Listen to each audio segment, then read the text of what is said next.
hadir nggak waktu pas di futsal kemarin? Ini ya, Pak. Baru kali ini. Oh, baru kali ini. Nah, itu yang jadi masalah nggak pada hadir itu Pak. Enggak, masalah ET itu kehijauan nih. Itu Pak Mak Prabu. Pokoknya dia jalan nih. Aduh, aneh mah udah pakai bintang udah. Langsung ambil, nggak peduli sama. Itu duit orang hilang loh gara-gara ente. Kenapa? Sikap tersebut itu merupakan sikap yang menghalang-halangi orang yang merasa ditipu dalam kasus perumahan tersebut untuk melaporkan karena adanya janji dan adanya tekanan dari Yusuf Mansur ya teman-teman. Kita lihat videonya ya teman-teman, bahwasanya hal itu pernah terjadi.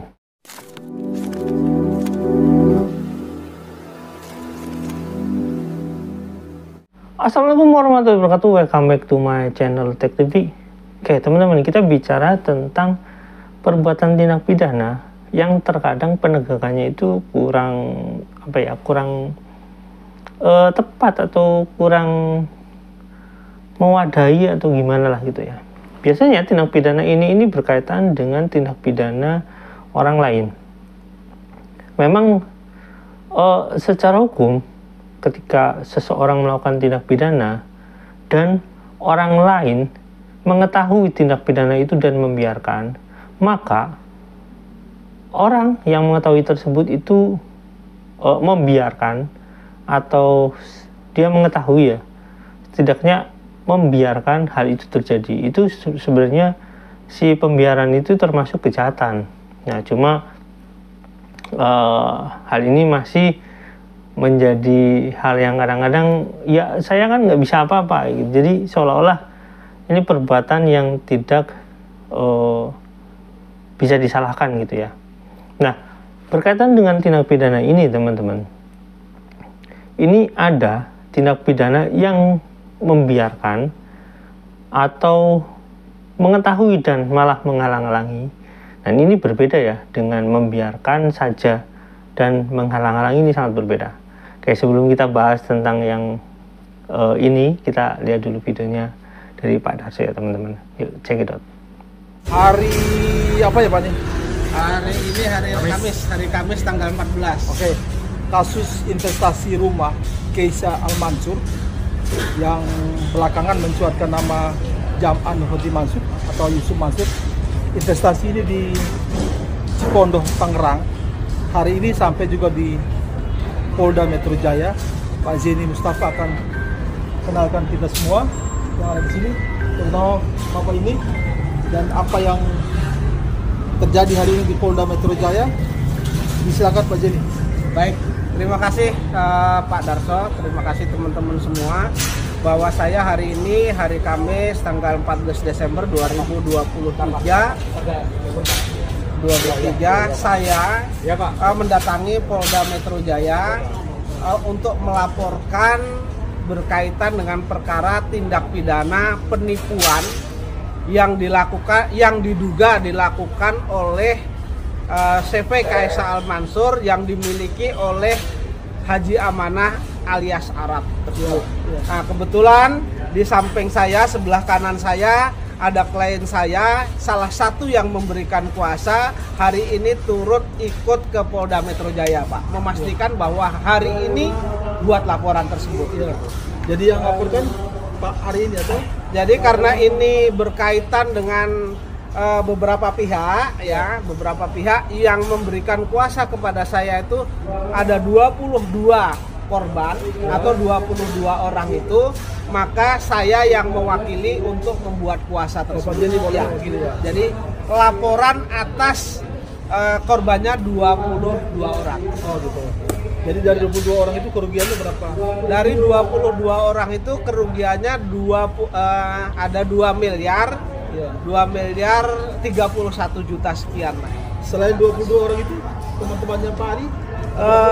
Selain dari 23 itu, rencananya nanti akan gelombang berikutnya, Pak. Gitu. Karena ini kan yang sudah memenuhi persyaratan, kemudian dokumennya lengkap, itu ada 22, makanya kami angkat dulu, kami laporkan dulu agar tidak masuk angin atau kelamaan gitu, Pak. Mas Ari berapa kerugiannya? 100 juta. Iya. Dan rumahnya tidak pernah ada sekarang. Belum ada ya. Nah, ini bisa saya sampaikan bahwa laporan hari ini sudah diterima, ya. Sudah diterima laporan hari ini. Laporan polisinya berkaitan dengan tindak pidana penipuan 378 KUHP. Ya. Nah, keterkaitan Yusuf Mansur di sini apa, Pak? Keterkaitan Yusuf Mansur di sini adalah ketika Arab itu tidak bisa mewujudkan rumahnya, tidak bisa memberikan rumahnya yang sudah di-DP oleh 22 orang itu, kemudian berinisiatif dari beberapa orang itu ingin melakukan upaya hukum, yaitu melaporkan amanah ya, amanah atau CP Kaisa Al-Mansur itu. Namun Yusuf Mansur mengendaki bahwa sudah nggak usah dilaporkan, ini saya yang take over begitu. Sesuai dengan keterangan teman-teman, take over untuk menggantikan kerugian, begitu. Dan mereka membuat jadwal sendiri akan mengganti dalam jangka 1 tahun, ya. Ternyata sudah 3 tahun sampai dengan saat ini tidak ada realisasinya. Makanya mereka meminta bantuan kepada saya untuk membuat laporan ini. Ada indikasi Yusuf Mansur terlibat di investasi ini? Patut diduga karena menurut teman-teman rumah perumahan yang dibangun oleh Amanah ini atau Kaisa ini yang sudah jadi, menurut keterangan dari klien saya yang 22 orang itu ditempati oleh Ustadz Ustazah Darul Quran. Ya. Oke, Pak Zemi, kita berkabar terus soal perkembangan laporan polisi di Polda Metro Jaya 2. Jadi ya, kita berkabar terus. Mas Ari, selamat ya. Semoga usahanya berhasil. Amin ya, Pak. Terima kasih banyak. Sampai kapan juga nggak kelar. Tapi kalau definisinya ini seperti yang kemarin saya jelaskan, saya kemudian berbuat baik karena ada duit saya juga di situ 8 miliar, Pak. Hadir nggak waktu pas di futsal kemarin? Ini ya, Pak. Baru kali ini. Oh, baru kali ini. Nah, itu yang jadi masalah nggak pada hadir itu, Pak. Enggak, masalah ET itu ke hijauan nih. Itu Pak Mak Problem. Pokoknya dia jalan nih. Aduh, aneh mah udah pakai bintang udah. Langsung ambil, nggak peduli sama. Itu duit orang hilang loh, gara-gara ente. Kenapa hilang? Lah cuma ini ada harapan bayar. Loh kalau si Arab kan kosong badan dia. Lah duit lu hilang, duit gua 8 miliar. Iya. Umar ceritanya. Pak mungkin yang hadir pada malam hari ini, Pak, saya mungkin belum tahu sejarah dari awal. Mungkin Pak Kiai bisa menjelaskan kepada yang hadir pada sore hari ini. Lambat ya Pak. Kalau saya bilang terlambat. Sudah kemet. Jadi saya mah kemarin cuma mau ngomong, saya duluan lapor izin gitu. Angus gitu tadi. Mohon maaf nih, saya kan ngerti juga nih. Mau lapor si Arab. Iya. Berarti kalau memang Pak Ustadz mau lapor Arab, Kan nanti ada penelusuran. Iya, saya ini backup juga nih, nggak Iya. apa-apa nih. Ayo, nggak apa-apa deh. Kan nanti kan ada penelusuran, duit nyampe ke saya apa enggak, Iya. proyek itu proyek saya apa enggak, Iya. ya kan? Kan selama ini cuma simpang siur, iya terusin aja kalian gitu. Kayak waktu di Surabaya, di Siap. Surabaya juga gitu. Paham. Nah saya mau gentle aja, langsung aja kita datang, kita kagak ada urusan. Ente mesti bahagia, aneh tanggung. Kenapa? Karena itu ada duit aneh di dalam. Dengan aneh kelarin ente pada, kan aneh ngamanin aset juga gitu loh. Cuman saya minta waktu. Gue bakal dapet duit gede, biar gimana bakal dapet duit gede. Kan lebih baik daripada nggak jelas pengembalian. Daripada urusan mah Pak, kalau kasus nih Pak, 5 tahun juga belum tentu beres. Oke lah si Arab pasang badan deh, 5 tahun kita bisa tungguin. Abis itu gimana? Tetap kelar, kagak kelar. Kalau sama aneh mah ada harapan, aneh gua ada harapan, apa harapannya? Abis itu kan aneh tinggal one by one, aneh sama si Arab doang, sikat. Gitu. Kalau sekarang aneh mau nyikat apa? Yang nempatin juga pada nggak jelas juga. Sebagian malah SDM saya lagi, anak-anak Darul Quran nempatin. Nah itu juga ditanyain tuh Pak Kiai mengenai yang Aneh mah bersih, nggak ada urusan. itu doang. Nah, makanya itu. Iya, maksudnya Yang korban itu nggak ada urusan maksudnya. Oke, itu teman-teman videonya. Nah, seperti kita ketahui teman-teman, bahwasanya Yusuf Mansur ini secara tidak langsung itu pertama, kalau misalnya kita lihat ya, kenapa kasus ini dilaporkan berkaitan dengan isu pertama, Yusuf Mansur itu menjanjikan sesuatu yang meredam amarah teman-teman ini. Nah, ini kan secara tidak langsung Yusuf Mansur ini adalah orang yang mengetahui. Nah, ini kita sebatas mengetahui dulu ya. Pertama itu. Nah, sekarang kita masuk ke proses yang selanjutnya, bahwasanya mengetahui dan menghalang-halangi.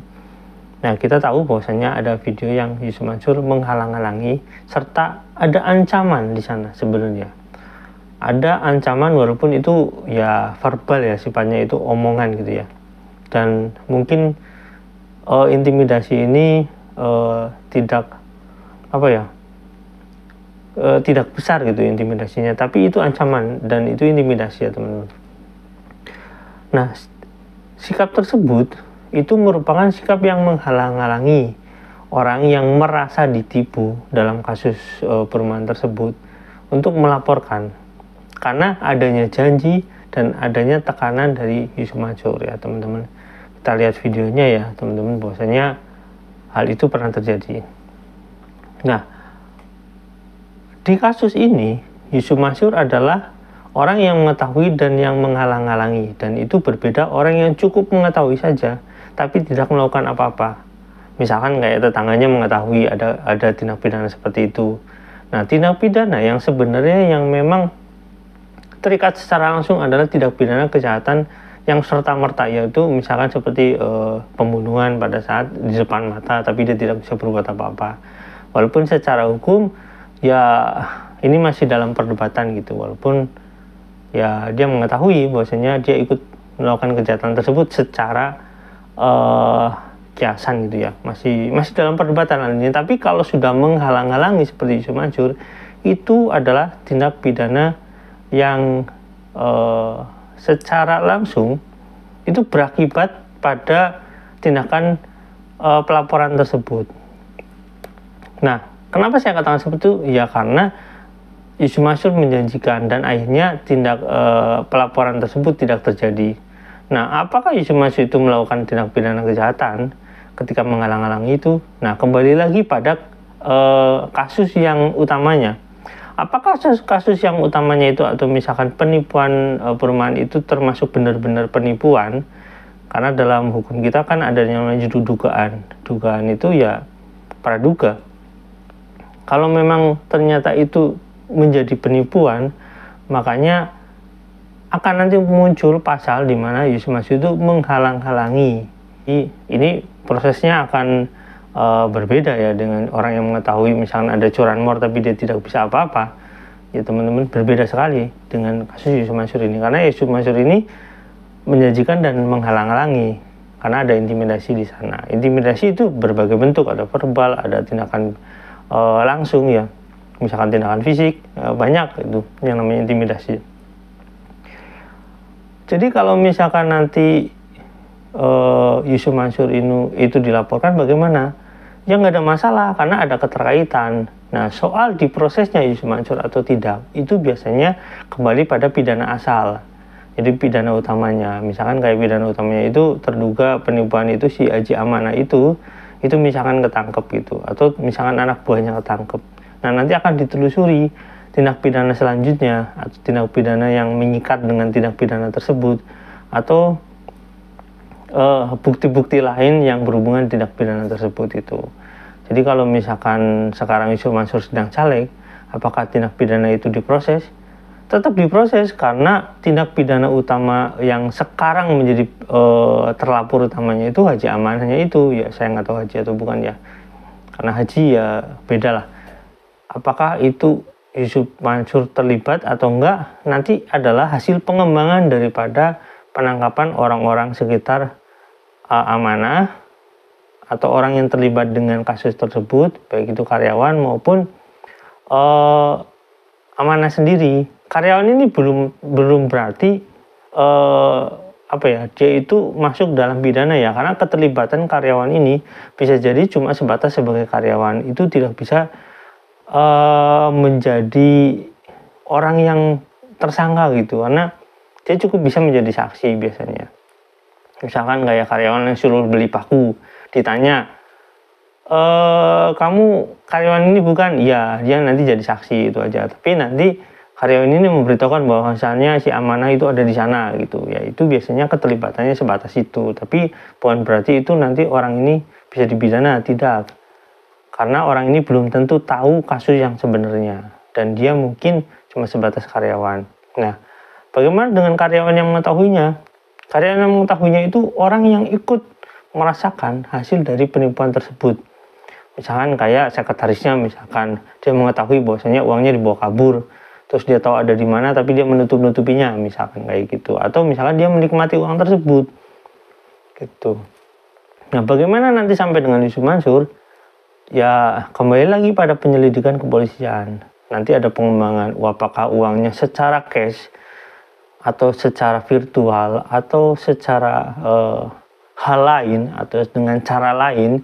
Uang itu nyampe dengan Yusuf Mansur. Karena uang itu bisa valuasi teman-teman, bukan cuma sekedar uang fisik. Misalkan seperti si amanah ini membeli kendaraan dan diberikan kepada Yusuf Mansur. Dan itu valuasi ya, bukan berarti uang secara utuh, secara fisik atau secara cash. Nah, jadi bentuknya bisa berbagai macam.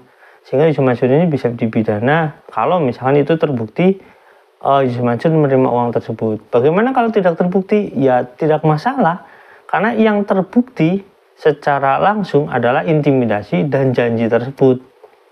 Nah, apakah itu bisa menjadi ranah pidana? Bisa, tergantung sebagaimana nanti pengembangan dari kasus itu gitu ya. Karena ya menghalang-halangi kejahatan yang memang ya seharusnya bukan dia itu siapa gitu di sana, kok tiba-tiba menghalang-halangi gitu, ada aneh gitu. Oke teman-teman, sampai di sini jangan lupa like, subscribe, dan komen, jangan lupa juga share. Wassalamualaikum warahmatullahi wabarakatuh. Bye.